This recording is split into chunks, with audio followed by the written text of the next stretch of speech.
The massive crystal chamber of the Galactic Council hummed with nervous energy as representatives from across the galaxy gathered for what everyone knew would be their final meeting. Ambassador Kree of the Altarian Federation stood at the center, his four muscular arms pointing toward the holographic star map that dominated the room. Dark tendrils of absolute nothingness crept across the display, swallowing entire star systems like ink spreading through water. "The Void Devourers have consumed the Andromeda Galaxy completely," Kree announced, his voice echoing through translators in dozens of languages. "Our long-range scanners confirm they will reach the outer rim of our galaxy in exactly 18 standard cycles.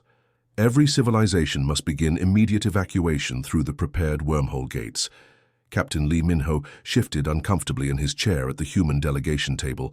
The Earth Defense Force uniform felt heavy on his shoulders.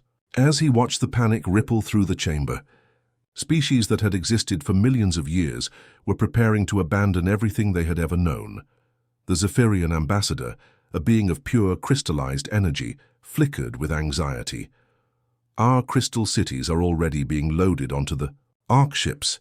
The evacuation of Zephyr Prime will be complete within 7 cycles." Across the chamber, the mechanical synthoids were processing data at incredible speeds, their optical sensors blinking in rapid sequences. "Consciousness transfer protocols are at 97% completion," their representative announced in a synthesized voice. "All synthoid minds will be stored in portable quantum drives within 3 cycles." Dr. Park Jae-won, Earth's chief scientific representative, watched the proceedings with growing dread. Every species seemed to have a plan, massive fleets ready to carry their people to safety in distant galaxies. The insectoid hive queens were coordinating the movement of billions of their workers. The gaseous nebula dwellers were compressing themselves into containment fields for transport. "What about Earth?" Dr. Park asked, her voice barely audible above the chaos. The chamber fell dead silent. Thousands of alien eyes, sensors, and other sensory organs turned toward the small human delegation. Captain Lee Min-ho felt his heart sink as he saw the mixture of pity and cold calculation in their expressions. Counselor Vex, an ancient being whose species had been among the first to achieve interstellar travel, floated forward on his anti-gravity platform. His voice carried the weight of absolute authority. "The human species lacks the necessary technology for faster-than-light evacuation. Your largest vessels can barely achieve half light speed. The mathematics are quite clear." Commander Kim Tae-jun, head of Earth's military forces, shot to his feet. "You're just going to leave us here to die?" "We are preserving what can be preserved," Ambassador Kree replied, his tone as cold as the vacuum of space. "The evacuation gates require enormous energy to maintain. Every moment we delay risks the entire operation.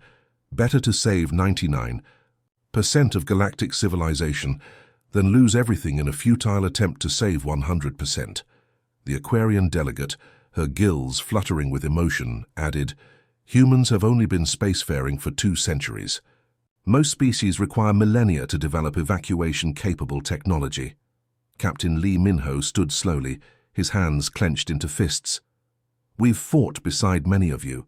We've shared our culture, our music, our stories. Earth has been home to diplomatic missions from 50 different species." "And we are grateful," Counselor Vex said, though his tone suggested otherwise. "But gratitude cannot overcome physics. Your ships cannot make the journey to the Magellanic Clouds, where we are establishing our new homes." Dr. Park Ji-won's voice cracked with desperation.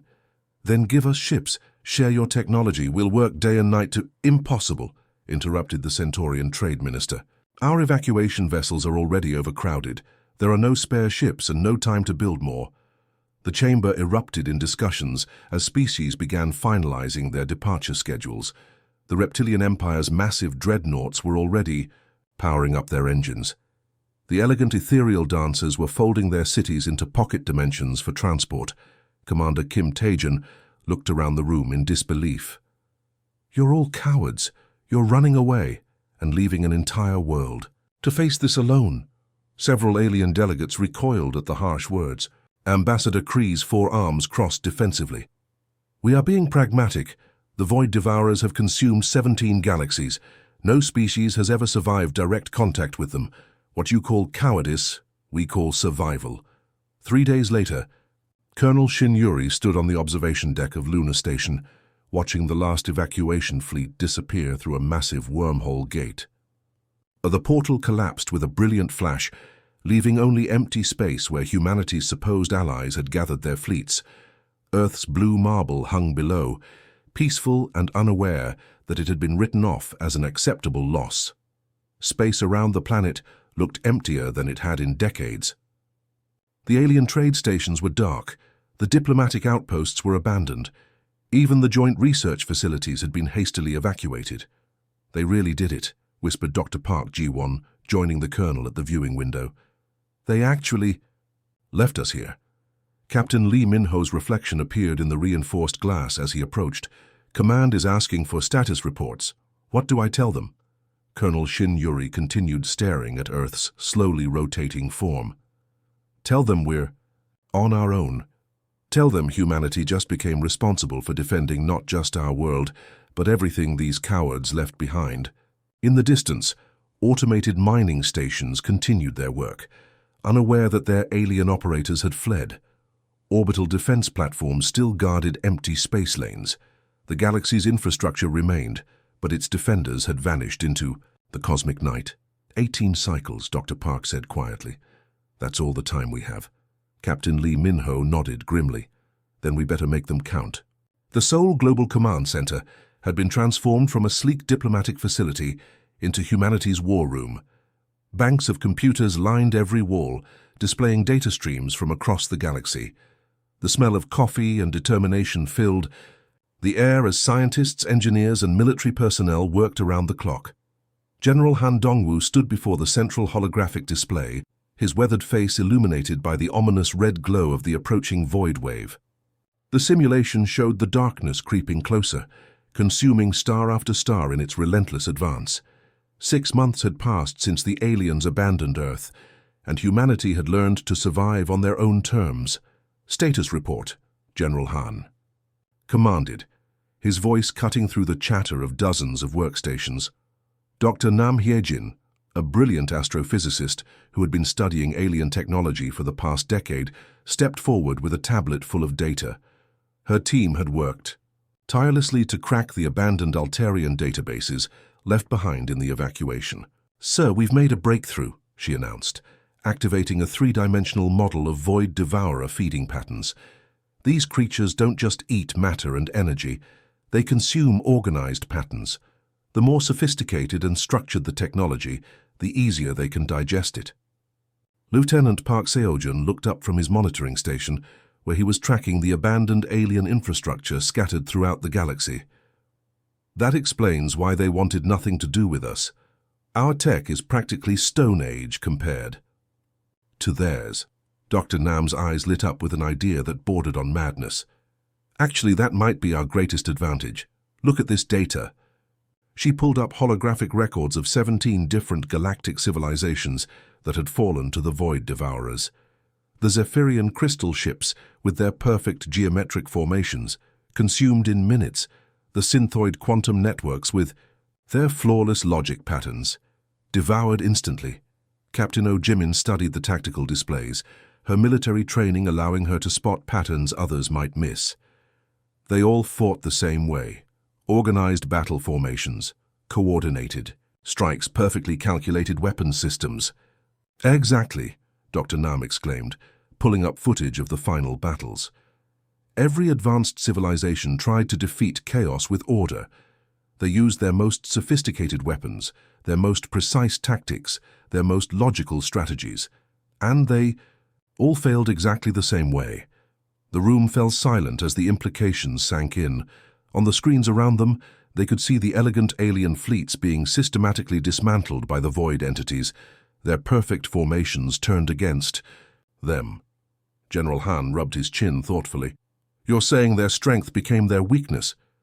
"But humans," Dr. Nam continued, her voice gaining excitement, "we're chaos incarnate. We jury-rig solutions with duct tape and prayer. We improvise weapons from spare parts. We do things that make absolutely no logical sense, and somehow they work. Lieutenant Park Seojin laughed despite the grim situation. Remember the Battle of Europa Station? We won that fight using mining equipment and civilian cargo haulers because our actual warships were in maintenance. And the Martian Rebellion, added Captain O'Jimin. The colonists held off 3 corporate fleets using homemade rockets and farming equipment. Dr. Nam pulled up humanity's own military history, showing battles won through unconventional tactics, desperate improvisation, and sheer stubborn refusal to follow the rules. Look at this. Humans have been winning impossible fights for centuries, not because we're stronger or smarter, but because we're unpredictable. General Han studied the data for a long moment, then straightened with new determination. Then we give them chaos. Alert all manufacturing centers worldwide. We're building a fleet, but not like anything the galaxy has ever seen. Within hours, orders went out to every factory, shipyard, and workshop on Earth. The specifications were unlike anything in galactic military doctrine. Ships with analog controls instead of computer systems. Random armor plating that followed no logical pattern. Weapons systems that violated conventional physics through sheer human stubbornness. In the Detroit orbital shipyards, Chief Engineer Kim Woo-jin stared at the blueprints in confusion. These designs make no sense. The armor thickness varies randomly. The weapon placements are all wrong. The engine configuration violates basic engineering principles. That's the point, replied his supervisor, Commander Lee Hee-sung. We're not building ships to fight aliens. We're building ships to confuse entities that eat logic for breakfast. Across the Pacific, the Shanghai manufacturing complex was retrofitting civilian vessels with the strangest arsenal ever assembled, kinetic weapons that fired at random intervals, energy shields that fluctuated wildly, navigation systems that deliberately introduced course corrections based on coin flips. In the Australian Desert Research Facility, Dr. Park Sun-hee was developing what she called chaos drives, propulsion systems that worked through controlled explosions and deliberate inefficiency. The aliens perfected faster-than-light travel through elegant mathematics, she explained to her team. We're going to achieve it through controlled disasters and educated guesswork. The European Space Consortium was mass-producing weapons that shouldn't work according to galactic physics. Plasma cannons cooled with ice water, missile systems guided by human intuition rather than computer targeting, energy weapons powered by generators that ran on pure human determination. Commander Yoo Jae-hyun watched the first prototype Chaos ship roll out of the lunar construction bay. It looked like someone had built a spaceship while drunk, then fixed it with spare parts from 17 different technologies. The hull was a patchwork of materials, the weapons were mounted at seemingly random angles, and the engine exhaust glowed in colors that didn't exist in the normal spectrum. It's beautiful, he whispered, and somehow he meant it. Dr. Nam Hyejin joined him at the observation window. The test flights are scheduled for next week. If our theory is correct, this ship will be harder for the Void Devourers to process than the most advanced alien dreadnought. And if we're wrong, Commander Yu asked. Dr. Nam smiled grimly. Then we'll improvise something else. That's what humans do. Across Earth's colonies and orbital stations, similar scenes played out. Humanity was preparing for war, but not the kind of war the galaxy had ever seen. They were weaponizing their own chaos, turning their perceived weaknesses into strengths. My teens, abandoned alien monitoring stations still tracked the approaching darkness, but now they also detected something new, the chaotic energy signatures of humanity's growing fleet, ships that shouldn't fly but did, weapons that shouldn't work but fired anyway, a defense that made no sense to anyone except the species that had always survived by refusing to make sense. General Han looked at the tactical display showing Earth's new defensive perimeter. It was beautiful in its absolute randomness. A perfect representation of humanity's greatest strength. Let them come, he said quietly. We'll show them what organized chaos looks like. The Outer Rim Monitoring Station Alpha 7 had been humanity's eyes and ears for 3 months, watching the distant darkness creep closer to their galaxy. Built from salvaged alien technology and human ingenuity, it looked more like a space junkyard than a military installation. But it worked, and that was all that mattered. Sensor operator Young Min-soo had been staring at the same readings for hours when everything changed. "What the hell?" he muttered, adjusting the controls with shaking hands.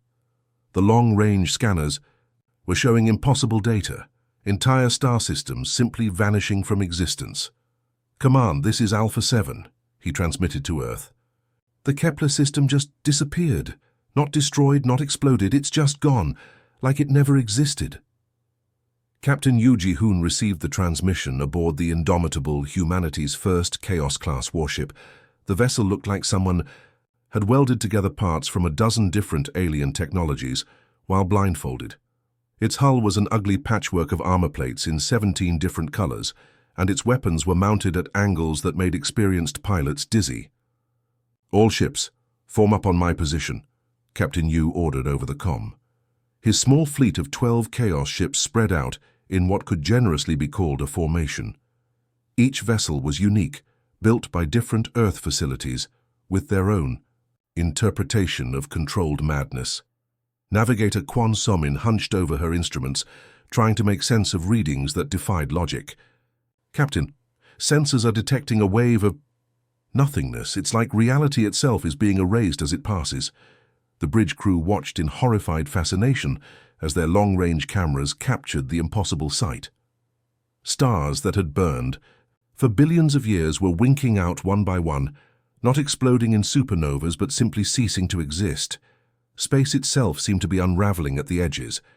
"Sir," called out Communications Officer Lim Dong-hyun, his voice tight with fear.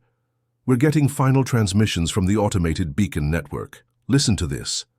He played back the last signals from the monitoring stations, scattered throughout the outer systems. The recordings were brief and terrifying.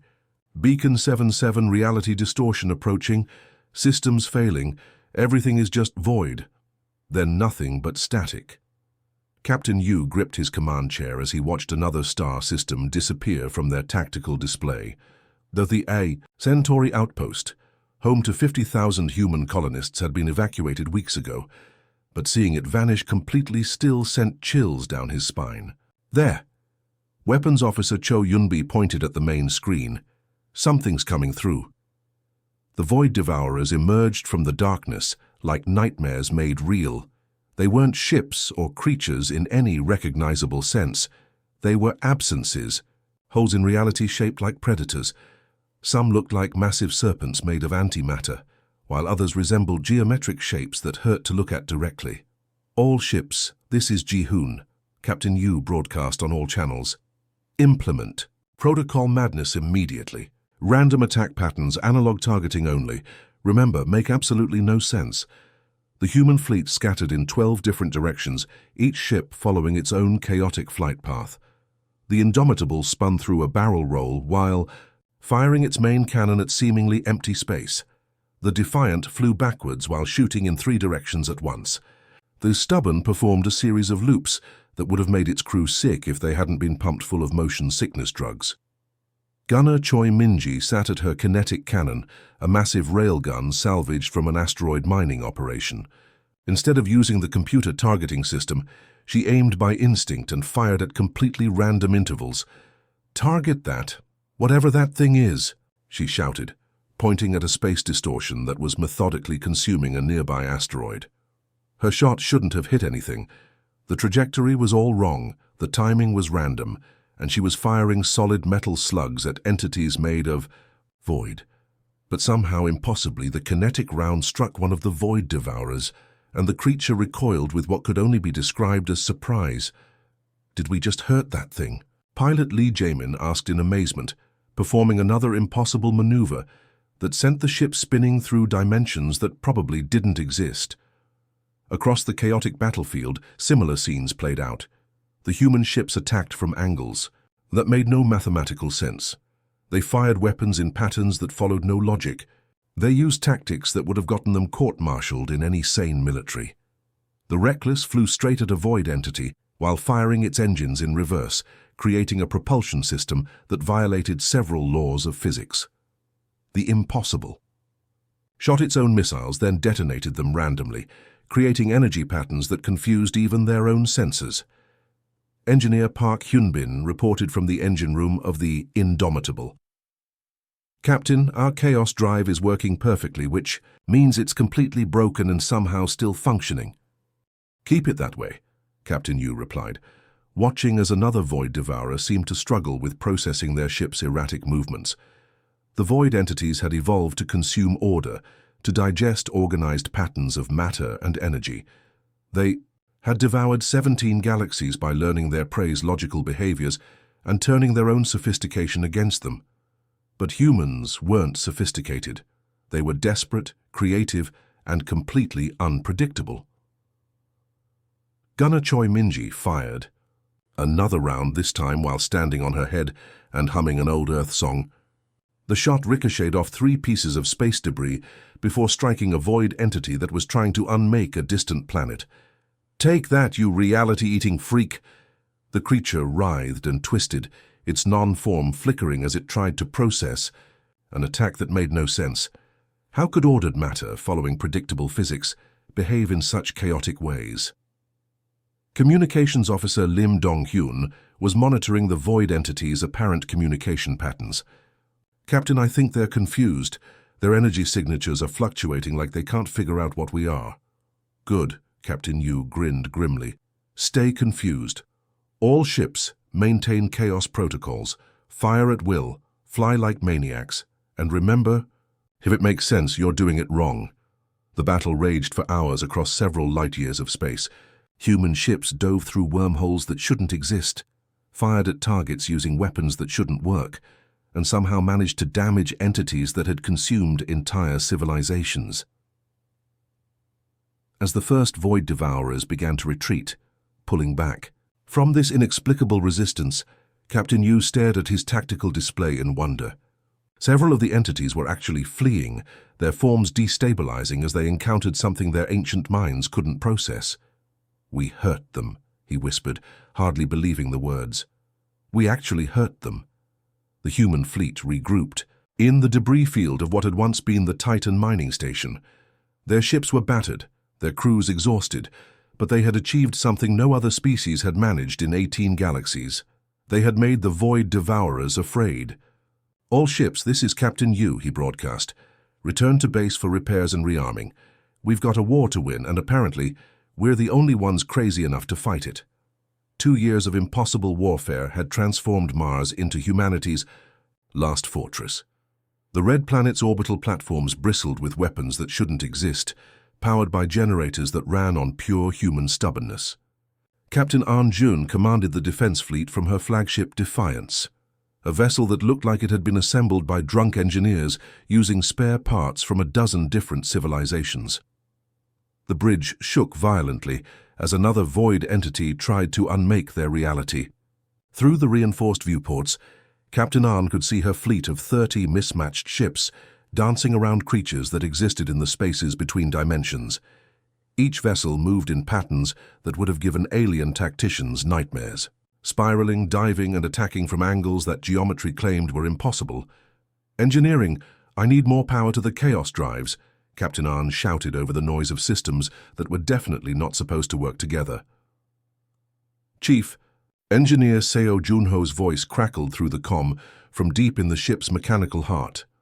"Captain, I need to remind you again, the chaos drives don't actually exist. We're just calling them that because it sounds intimidating."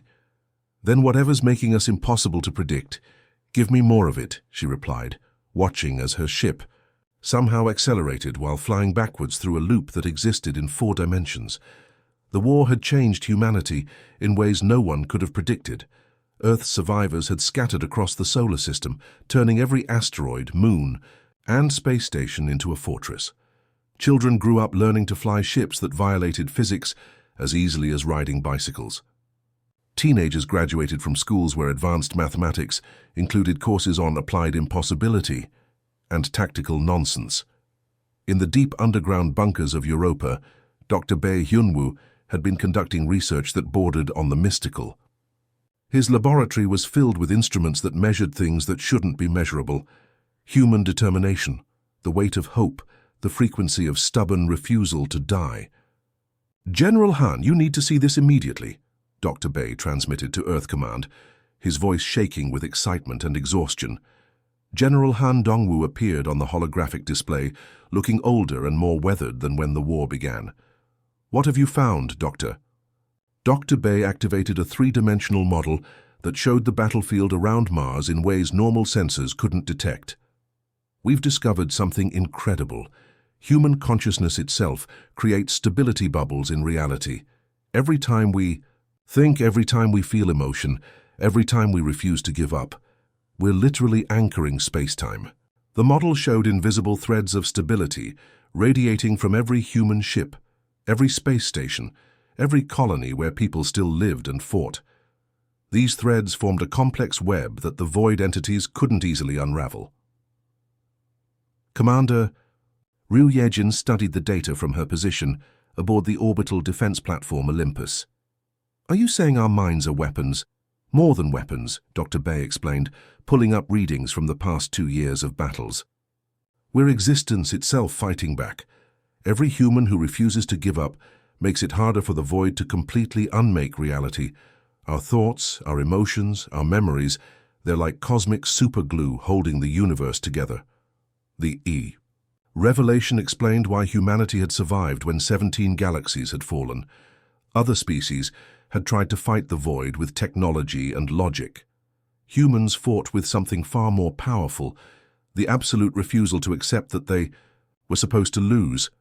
"Look at this data from the Battle of Titan," Dr. Bei continued, showing energy readings from a particularly brutal engagement. When Lieutenant Kim Ye-jun made his sacrifice run, his consciousness field actually pushed back a Class 5 void entity. His thoughts became a weapon that damaged something made of pure nothingness.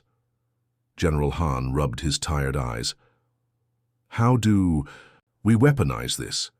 "We've been working on consciousness amplifier technology," Dr. Bei replied. "Ships equipped with neural interface systems that boost human awareness and project it outward, but the power requirements are enormous. And the psychological strain—" "What kind of strain?" Commander Ryu asked, though she suspected she already knew the answer. Dr. Bei's expression grew grim. "The pilot's consciousness becomes the ammunition. Each attack uses up part of their mind. Most subjects can only make 3 or 4 attacks before they're gone." The implications hung heavy in the recycled air of the command centers. They had found humanity's ultimate weapon, but using it meant asking volunteers to literally think themselves to death. Within a week, the consciousness amplifier ships were rolling out of the hidden construction facilities in the asteroid belt. They looked different from the Chaos ships, sleeker, more focused with crystalline cores that pulsed with neural energy. Each one was a tomb waiting for a volunteer. Lieutenant Moon Jae-won was among the first to step forward. A young pilot who had lost his entire family in the evacuation of Ganymede, he stared at his new ship with a mixture of determination and peace. "You sure about this, Jae-won?" asked his squadron leader, Captain Park Min-ji. "Someone has to do it," he replied simply. "Besides, I've been angry for 2 years. Might as well put that anger to good use." The consciousness ships launched during the next major void incursion near Jupiter. The enemy had sent a massive swarm of entities to consume the gas giant's mining platforms, where thousands of civilians were still trapped. Lieutenant Moon's ship Final Thought dove straight into the heart of the void cluster. Through the neural interface, his consciousness expanded beyond his physical body, becoming a beacon of pure human defiance. His memories, his pain, his love for his lost family, all of it became ammunition against creatures that existed to unmake existence. "All ships, this is Moon Jae-won," his voice transmitted across all channels as his consciousness field began to tear apart the void entities around him. "Remember us. Remember everyone we couldn't save. Remember that we never stopped fighting." His ship vanished in a burst of light that registered on sensors as pure, stabilized reality. Where the void swarm had been, there was now just empty space and the rescued mining platforms. "For everyone we couldn't save," echoed across the comm channels, as 12 more consciousness ships made their final runs. Captain An-jun watched from the bridge of the Defiance as the impossible battle unfolded. Human volunteers were literally thinking the void entities out of existence, paying the ultimate price to protect civilians they would never meet. Status. Report, she called to her bridge crew. "The Jupiter platforms are secure," reported navigator Kim Woo-jin. "The Void Swarm is retreating. We lost 13 consciousness ships, but we saved 40,000 civilians." Captain Ahn nodded grimly. 13. Volunteers had sacrificed their minds, their very existence, to hold the line. It was a victory, but the cost was staggering. "All ships maintain defensive positions," she ordered. "The war isn't over, but today we proved something important. We proved that consciousness itself can be a weapon. We proved that human minds are stronger than the void between stars." In the underground facilities on Earth, Dr. Bae Hyunwoo continued his research, searching for ways to make the consciousness weapons more efficient, less costly. But he knew the truth that no one wanted to admit. They were fighting a war where victory required heroes to literally think themselves out of existence. The Void Devourers had consumed 17 galaxies by learning their enemies' patterns. But they had never faced an enemy whose greatest weapon was the refusal to be forgotten, whose final thoughts could stabilize reality itself. Humanity was losing the war one mind at a time, but somehow, impossibly, they were still winning. The deep space monitoring stations around Pluto detected them first, massive energy signatures emerging from collapsing wormholes at the edge of the solar system. Admiral Ko Sung-min stood in the rebuilt command center on Lunar Station, watching thousands of alien vessels limp through dimensional tiers that flickered and sparked with instability. These weren't the sleek, proud fleets that had abandoned Earth 3 years ago. The ships were battered, their hulls scarred by weapons that left wounds in reality itself. Some vessels were held together by emergency force fields, while others trailed debris that sparkled with impossible colors. "Sir, we're receiving a transmission." "On the old diplomatic channels," reported Communications Officer Han Jisoo, her voice filled with disbelief. Admiral Ko's expression remained stone cold. "Put it through." The holographic display flickered to life, revealing Ambassador Kree of the Altarian Federation. The proud, four-armed diplomat who had once dismissed humanity now looked broken, his elegant robes torn and his compound eyes dim with exhaustion. "Earth, this is the Altarian emergency fleet," Kree's voice cracked with desperation. We need help." Admiral Ko leaned back in his command chair, studying the alien who had condemned his species to death. "I thought you evacuated to safety in the Magellanic Clouds. How did you enjoy your new homes?" "The other galaxies, they're all consumed," Kree replied, his voice barely above a whisper. "The Void Devourers followed us everywhere. They learned our evacuation routes are hiding places. There's nowhere left to run." Around the command center, human officers exchanged glances filled with grim satisfaction. They had been written off as acceptable losses, abandoned to face extinction alone. Now their former allies were begging for help. "How?" Kree continued, his voice gaining strength born of desperation. "How are you still alive? Every civilization in 17 galaxies has fallen. The monitoring station showed Earth was overrun 2 years ago." Dr. Song Yoonji, now Earth's leading expert on void entities, stepped forward. Her years of research had transformed her from a quiet scientist into humanity's foremost authority on fighting the impossible. "We survived because you abandoned us," she said simply. "Your organized fleets, your perfect formations, your logical tactics, they were exactly what the Void Devourers expected. But humans, we're chaos incarnate." The transmission expanded to include other species' representatives. The crystalline Zephyrians flickered weakly in their energy forms. The mechanical synthoids displayed damage across their optical sensors. The aquatic Tyrrhenians floated in emergency life support tanks. "Explain," demanded the synthoid representative, its electronic voice distorted by battle damage. Dr. Song activated a holographic display showing humanity's 3-year war against the Void. "Everything you tried to organize, we made random. Your sophisticated weapons became our jury-rigged chaos cannons. Your battle formations became our impossible flight patterns. Your logical strategies became our beautiful madness." She showed footage of human consciousness ships literally thinking void entities out of existence, their pilots' final thoughts becoming weapons that stabilized reality itself. "But that's not the best part," added General Park Min-seok, stepping up beside her. "We discovered that human consciousness creates stability bubbles in space-time. Our thoughts, our emotions, our absolute refusal to give up. They anchor reality against the void. The alien representatives stared in stunned silence. The species they had abandoned as primitive had weaponized hope itself. "We can do better, together," General Park continued. "Your advanced technology guided by our chaotic tactics, order and chaos working in harmony instead of being consumed by the void." Within days, the strangest fleet in galactic history began forming around Earth. Alien dreadnoughts were retrofitted with human chaos drive systems.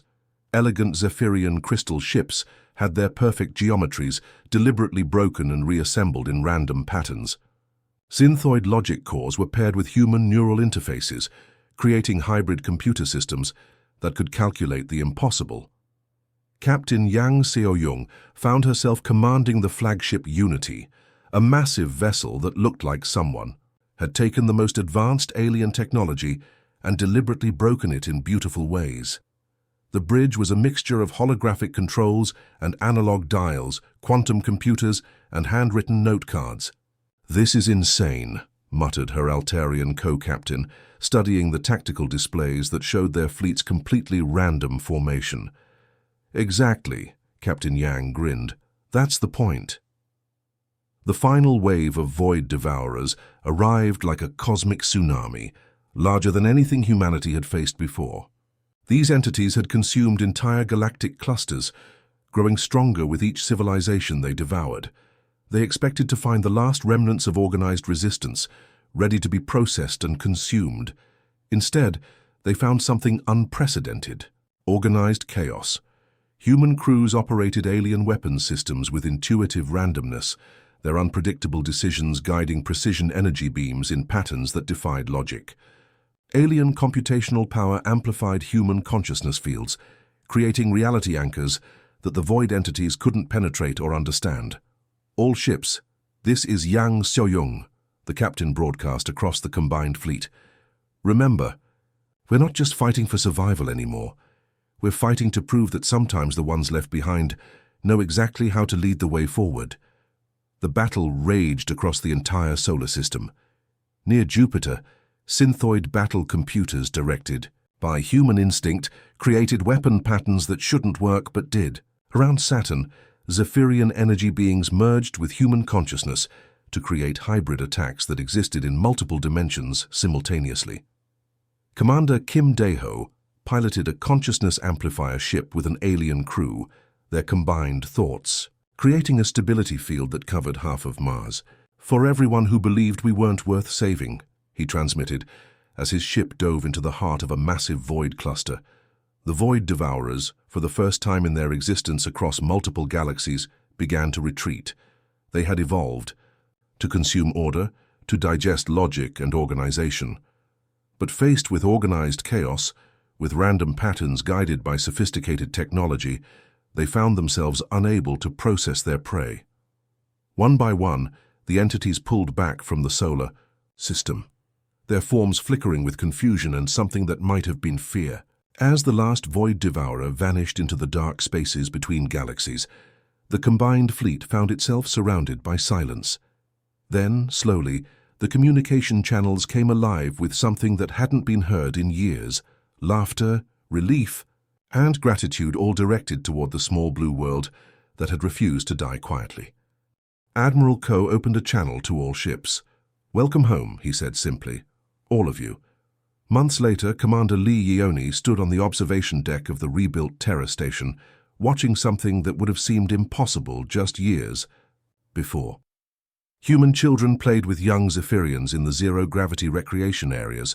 Synthoid maintenance robots worked alongside human engineers, their programming now deliberately randomized for better efficiency. A small Altarian child, one of Ambassador Kree's offspring, ran up to her speaking broken Korean. "Commander Lee, look what I built!" The young alien held up a toy spaceship that was deliberately asymmetrical, its design chaos-inspired. Commander Lee smiled, remembering when humanity had been written off as too primitive to save. Who would have thought being abandoned was the best thing that ever happened to us? In the distance, Earth hung like a blue jewel against the stars, no longer alone in the galaxy it had saved. The species that had once fled in terror now worked together, their advanced order guided by humanity's beautiful chaos. The galaxy was safe, reality was stable, and the ones left behind had indeed shown everyone the way forward. The end.